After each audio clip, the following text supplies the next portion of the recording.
Are we doing Facebook Live or not? Ready? Yeah. All right, we'll just start out, Justin, just a statement of, what's happened the past week about all the closures and everything, just an overall statement of what's going on with you, and then we'll open to questions, and Tanner will chime in. He'll also be available to answer questions as well.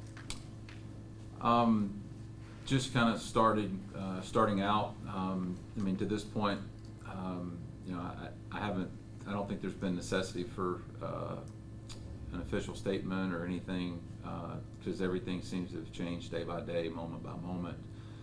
Kind of going back to that first day. When I say the first day, like for us, is when they canceled the College World Series and the postseason. Right after they had to cancel the NCAA tournament. Kind of hits you like a ton of bricks. Kind of take you in the room with our guys. We had just actually had a team meeting at 3 o'clock. I think the news broke about the College World Series getting canceled. I think at 3:12. So what we were doing was, I think we were on a hiatus from a conference standpoint until March the 30th, and we had just talked about what training, how we were going to go forward. We didn't know obviously the extent of what was going on, and and then after we kind of told the team we were going to be sending out information, training plans, what's going forward. Then you're meeting with the leadership on kind of what they want to do, and you want to kind of get some feedback. I won't kind of go into details of that, but basically during that meeting is when the news came out. I had to get the team back together to share with them that the College World Series had been canceled at that point. The conference season and the rest of the season, all those things were up in the air. We knew there's a couple leagues had basically canceled their spring sports. And, so there was just silence, quite honestly, for about 15 minutes in there. There wasn't a dismiss the meeting. There wasn't anything. I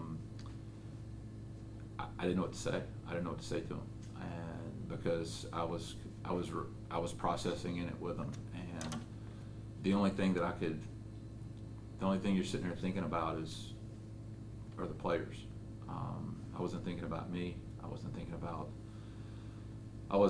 baseball. I wasn't thinking about that. I was thinking about the players, because I'm sitting there looking at Cale Bro, and you're sitting there going on a timeline of everything that, from the first time I met with him when he was a senior at Sulphur High School, to him going to Mississippi State, to sit there and do everything he did to try to continue to play, and everything he'd been through. I mean, you're sitting there processing that, and you look at Jake Dickerson, and you look at Clayton Raspberry, then you look at Nate Fisbeck, and you sit there, and you've got guys that are draft hopefuls. I mean, you can't process you can't articulate what's going on as fast as your brain is trying to process all these things that are going on. And obviously it's important. There's so many different emotions that are going on. There's confusion, there's frustration, there's anger, there's all these things, because you don't know. And I think that's the biggest thing, is when you don't know. And you're going through this entire process in a matter of moments. And I think that's why we just sat there in silence. And a couple of guys said something.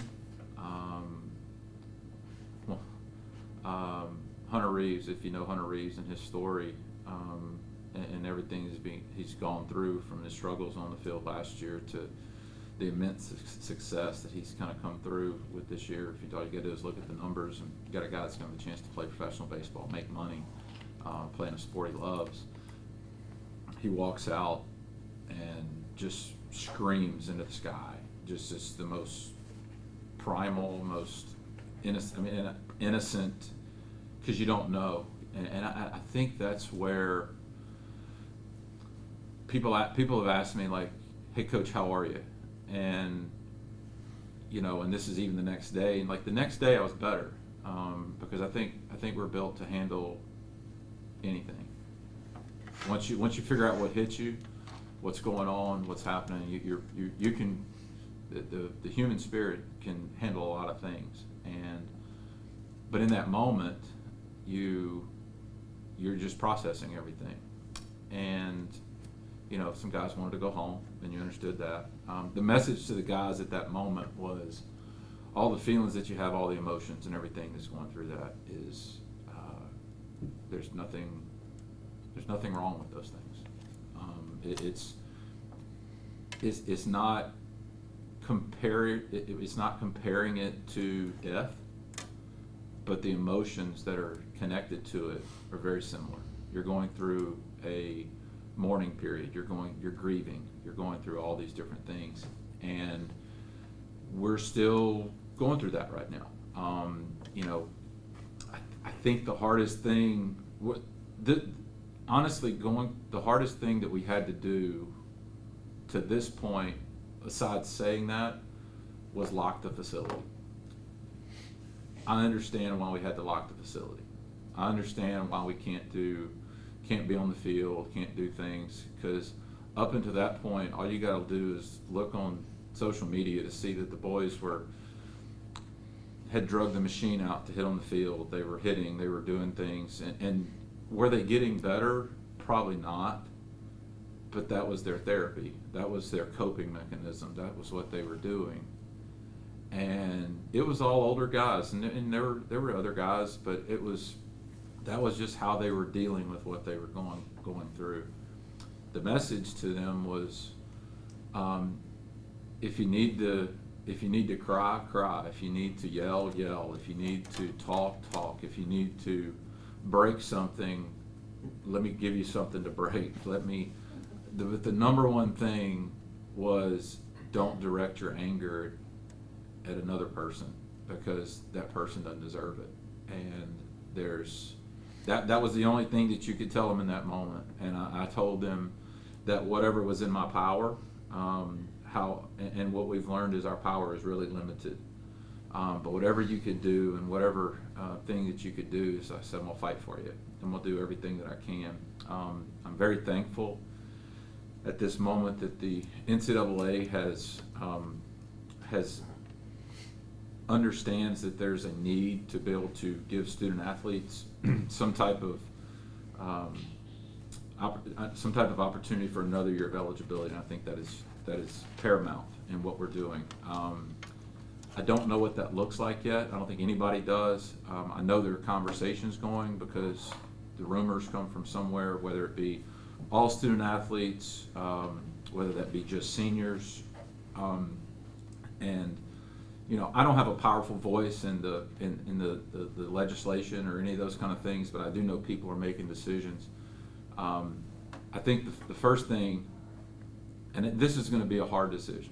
This is whatever comes out. Somebody's not going to be treated fairly, whether it's just seniors get it or whether it's everybody. Or then we could go down the rabbit hole, the whole thing of does this apply to junior college players with the NCAA doing? I mean, there's so many different things that we don't know. When's the draft? How many rounds are they going to have? A lot of people are going to try to leverage this thing in a negative way. And when I say they're going to leverage it, they're going to do it with whatever's their best benefit. And I think that's human nature. You could see it from people buying too much hand sanitizer on Amazon and doing things. I think people are going to look at, well, the draft guys, I'm not going to be as good, and there's so many different things that can happen in this. But the first thing that needs to be at the forefront of everything is take care of these seniors. What does that look like? I don't know. I have my own opinion on how I think it should look. Money should not be the object in this, and I know we say that money matters, and it does. It is important, but everything driving this needs to be to take care of the seniors, and after the seniors needs to be take care of the other players. Why do I think that's important? Because, and I'm going to speak from a baseball standpoint, and I know this legislation is going to have to go through all sports. Okay, I think we have some very unique situations with baseball, based off of a 11.7, 27 counters, 35 guys on roster, 25% minimum, all these different things. I don't think any senior scholarship should count against anybody. I don't think a senior should have to pay a dime to come back to school. I think they should be taken care of. What does that look like? How does that look? I don't know. I know that we're in a crisis right now. I know that life is going to be hard. Well, why do you think that? Why do you think they shouldn't pay it down? Well, they weren't planning on coming back to school anyway. You're talking about a kid that may be turning down a $50,000 job to be able to come back and play and be able to do something.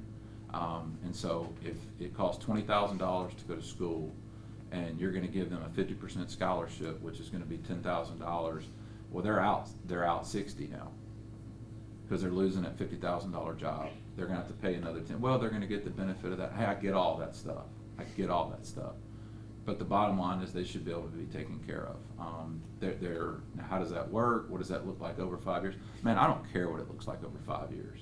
We'll figure it out. The rules have changed. The rules have absolutely changed. We can adapt, we can adjust. We've been juggling budgets and scholarship limits and all that kind of stuff for years. We will be fine. But you got to take care of these seniors. That's the bottom line. And you got to take care of these other kids. Why do I feel like legislation should come down to take care of all these guys? Our guys played 30% of their season. At most, they played 30%. We didn't even play a conference game this year. Right now, there are rules in place for football that allow them to play in 25% of the games without losing a red shirt. That's 30% if they even did that. And again, the majority of schools right now didn't even play a conference game yet. Well, why is that important? You know, you've got a guy that's a sophomore, he's going to be a junior is going to be a senior, and all those kind of things. Well, you know, not everybody finishes their degree in 4 years. Also, your draft guys, you know, Major League Baseball, they leverage everything against them to be able to get them at such a minimal cost. Well, why don't we try to give these kids one more advantage? Why don't we take care of these kids in every single way that we can to give a guy who has a chance to play one extra year of leverage? Hey, the other people, they'll be fine. What does it look like? Does that mean we can come out of pocket? I'll raise all the money. I don't care. I'll raise every bit of it if I have to. Give every school an opportunity to do that. If some people aren't going to do it, then that's going to happen. Okay. How do we need to make this work? I don't know. I just know that people who are selfish right now don't need to be making the decisions.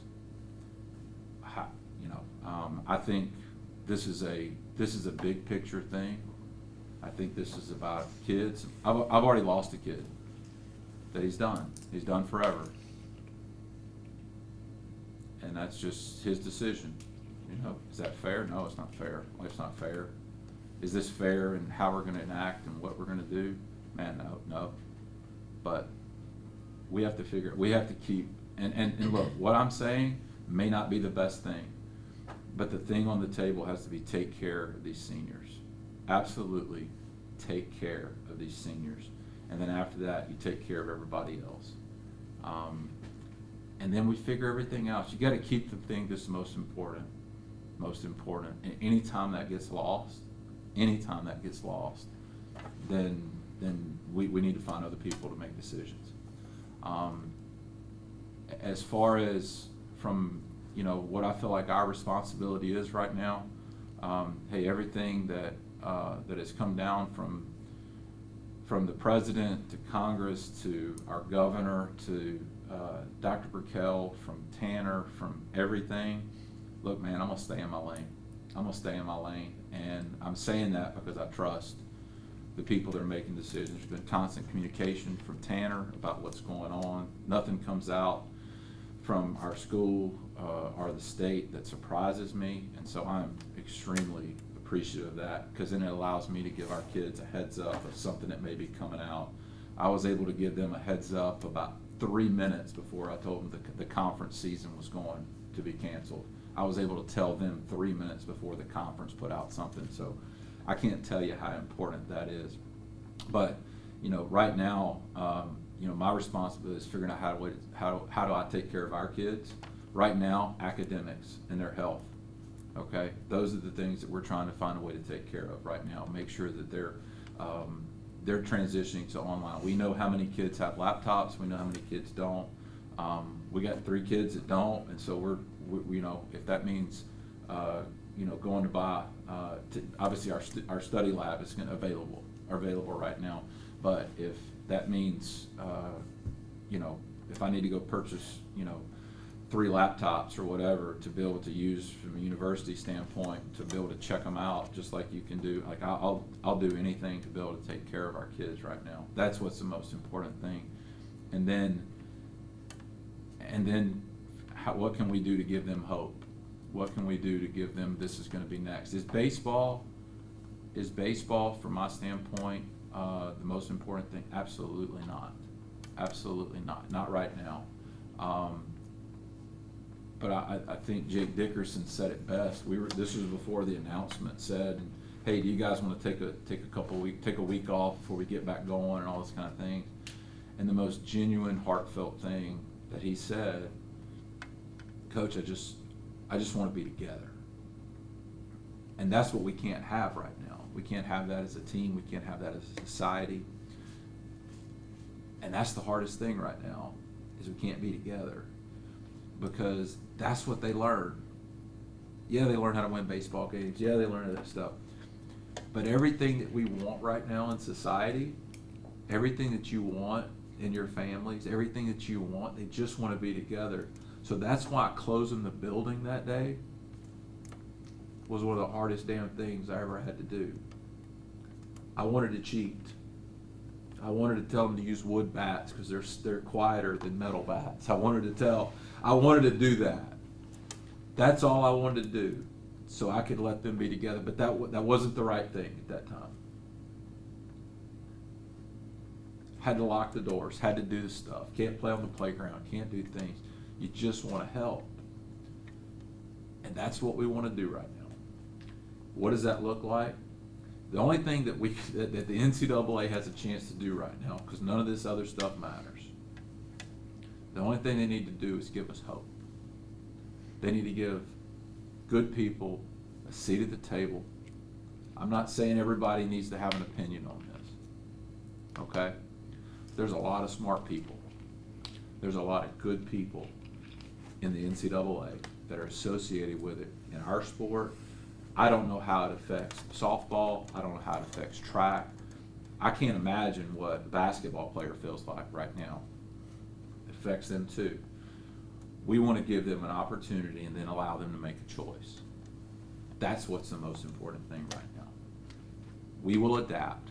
We're the adults. We need to be the adults right now. And we need to take care of these kids, because they're going to be the next ones that make these decisions. Thank you, Justin. Anybody have any questions for Justin? Anybody anything for Tanner on the baseball side? I just have a general. Go ahead. Tanner, I guess things that he mentioned that he'd like to see implemented, have you heard any updates on anything related to seniors, extra eligibility or any players? Other than the announcement from the NCAA that they were pushing it to the Division I Council to review what that plan would look like, that's it. Now, I'm sure our conference administration is having daily phone calls. We're having daily phone calls with the conference administration, but just like I alert all the coaches on probably a need-to-know basis, we're probably operating on a 72-hour window. Let's get through the next 3 days, and through the next 3 days, Monday we got through Wednesday, today we're gonna get through Friday, and then we'll reevaluate the next week. I feel like there's probably more conversation occurring. We're just not being looped in on that yet, to keep speculation down of what that's gonna look like until something more concrete can be put together. Justin, two things. Any conversation about what the summer is gonna look like, Cape Cod League or anything? Has there been any talk with coaches on that? Not specifically, because I think different leagues have put out something that they're monitoring, because I don't think, initially there was this big push because they were like, hey, guys are going to play in the summer, they're going to do that. And I think probably some guys that we wouldn't have sent out, we would have wanted to do that. As time continues to go, you start to see that it may take longer, from the president coming down that, hey, this could last into July or August. I think that's where people have kind of pumped the brakes a little bit on pushing and those kind of things. I think we're all in this holding pattern right now.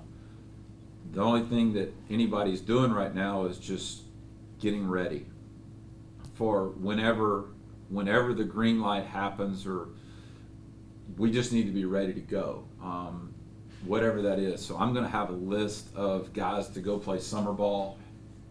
I'm going to have a list of guys to, are they going to lose restrictions for us to be able to train with guys in the summer if they're in summer school, or just all the different things that we got to try to figure out. But there's just been kind of a pump the brakes right now because nobody knows right now. And so I think that's where there was an initial push for that. But I think everybody's kind of, because I don't think anybody wants to go back on something right now. I don't think anybody wants to make this bold, we're going to do this and we're going to do that. And, the Tom tells you that this is serious. This is important. If one of our kids were to contract it, or me or whatever, we're probably going to get through it okay with ever having to do that. It's about protecting other people. And so I think that's where the big picture thing is starting to come into play. And people want to do the right thing right now. Next question was there ever any talk baseball-wise about moving it to a summer sport for this year? No, I think that's from an NCAA standpoint. There hasn't been anything. Not coaches. I think that's been something that has been said even before this pandemic happened. That's probably, if I had to guess, is a non-starter for this one right now, just from the logistics, because you don't want to set, hey, we're going to try to do right here, and then it gets pushed back again. The last thing you want to do is keep giving false hope. The thing that I like the best that's going right now for us is we have a March 30th right now. And I told the guys, hey, we operate in the truth in our program. I said, I'm going to tell you everything I know, and if I don't know, I'll tell you that. But you at least know that. That's probably going to get pushed back to April 15th. But the fact that the thing I'm appreciative of our university and our administration is they're not just saying we're shutting the whole darn thing down. We're not like, so there's at least giving hope. Now, if we have to, we have to. It's not this finality on things. But I don't know if that's a start. If I had to guess I don't see that. That's probably a non-starter right now. But I don't have any conversation with that. And when you start talking about ideas, which is good, I think there needs to be a think tank on these things, because there's ideas of, let's play during the fall, and the only people that can't play during the fall are the people that come in, and then we'll start to see. Well, I think I don't think there's a bad idea when you first start getting the conversation, but I think you got to have somebody. You don't need just this one soundbite of this person saying this is how it needs to be. Like, I'm going to say that this is what's the most important. Here's an idea, but you got to have a strong enough backbone for us to have a conversation and go, this is why this won't work. This is why this could work. Let's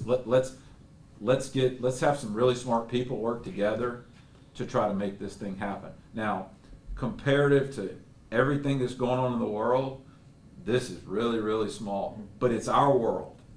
It's our world, and this is what we're responsible for. So I don't know I haven't heard anything on the summer being a thing. I really doubt the fall is going to be a thing. There's a lot of things for the people that get paid to do this to figure out. This is when we make to me, this is when you make your money. The captain of the ship isn't there when it's smooth sailing. They're there when the things get tough. That's when you take the wheel. And you're going to see people take the wheel. But you're also going to see really good people with really good hearts and want to do the right thing. But then you're going to see people to try to flip this for whatever's best for them.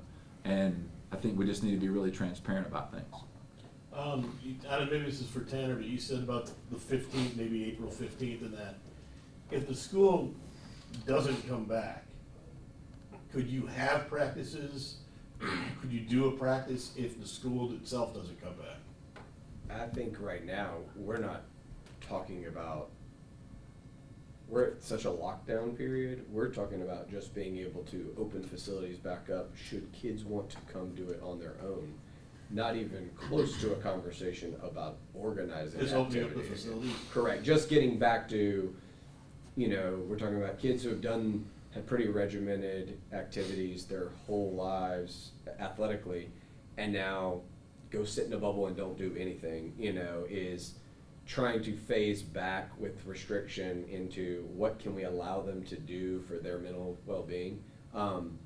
And I think we're a long way off from a conversational point of having organized team activity. Yeah, the first thing is me and Tanner need to be able to sit closer to each other, But right now, we can't do that. Both doors in the office, so the flow, the air blows through. Yeah. I think that's a great point, just to be able to open up, to be able to be accessible. Well, To be able to do the those main thing I think of, you have different access for kids in their home weight room wise for football, or say. And how do you get to a balancing point where, they're on equal footing with everybody because you can open something up? Yeah, it's probably going to be. There's going to be NCAA. There's conference. There's ULS. There's state. There's so many different things, and we're Again, it's going back to. I think there's the competitive question, which I would say probably football is probably more concerned from a competitive setting right now, because new coaching staff, being able to train your guys and do all the different things to be ready for a football season. Then we're not playing until February. You know what I mean? Like, I'm not worried. You're in a spot where you have a unique situation baseball does, because you can't start and stop pitchers like that. Right. If they're going to go throw 9 innings in a summer game, now all of a sudden for some summer team, they don't have the buildup. Right. I guess what I was kind of getting at is I have the ability to say, no, don't go play summer ball. But, normally we start practice. This is all the crazy stuff. Like, normally we start team practice in October. Well, I want to move it up to September 1st if I can now. Let's give you something. Let's try to do some stuff. But again, I've communicated that with the guys on everything of what I would like to do. But I think the best way to go about it, this was a conversation I had with Lily and Riley, my 10-year-old and my 7-year-old, because there's so much unknown right now. Okay, here's where we are, and these are the things that we want to accomplish. There's no really end goal other than us all getting out and getting back to whatever normal is, or whatever we define normal is at that point. So these are the things in between now that I want to accomplish. I want to work out. I want to read some books. I want to get better at this. I want to do all these different things. Well, normally there's a roadmap of I'm going to do this, and this, and you see it in every phase. There's the process, there's the system, there's all the stuff. How are we going to do it? Well, guess what? If you're not flexible, if you're not able to adapt in this environment right now, then you're going to fail. Some people are just going to be like, oh, I'm paralyzed. I don't have this. I don't have this structure. There is no structure right now. There is no structure. So this is going to be the thing of, okay, here's where I am. This is where I want to be. Is that March the 30th? Is that April 15th? Is that September the 1st? Is that, whenever it comes back, whenever that is, it may not be, the timing may not work for that. But I want my guys to be better ready when that moment happens. They may not be ready to go inter-squad, but they're ready to get back, wherever that is, whatever that looks like. And again, that goes back to being, not being rigid in everything, not being so, it has to be like this. And look, hey, I'm as OCD as anybody. I like a plan. I like this. I like that. Man, that ain't the rules of the game right now. This is how it is. It's like, I shared this with one of our players yesterday. It's a very process oriented. We were talking about going through this and what they like to do. Great player, great kid, great all this stuff. I said, hey, here's my pitching plan, and I showed him my game card from from when we played ULM. And if you look on there, it shows the numbers of who's going to pitch when and what, who's the closer and all that kind of stuff. And I said, okay, here's the plan. I said, now flip it over and look at what happened. Well, the number one guy to come in the game at that point would have been Isaac Duplichan. That's what was listed. Well, the first guy to come in the game was Kevin Royard. Well, why did that happen? Well, it said close next to Kevin Royard. The game needed to be won right there. And Isaac didn't end up pitching, but we used this other guy and that kind of stuff. I said, that's what it is right now. Like, this is the plan. This is what we're going to try to do. But the ability to adapt, like, we had that from a athletic department standpoint, like how we were going to go. We were going to try to have study sessions. There were so many different things that we were going to try to do because that was the rules of the game. Well, then the rules change. And so it's just the ability to adapt. And everybody is, you know, they've kept the kids at the forefront of all their decision making and that's the thing that's made me most proud to be a part of this group. Anybody else? Anything for Coach Hill? Appreciate it, Coach Okay. Hill. Appreciate what you guys are doing. I know y'all may be bored, but y'all have plenty. What's up? Coach Langina?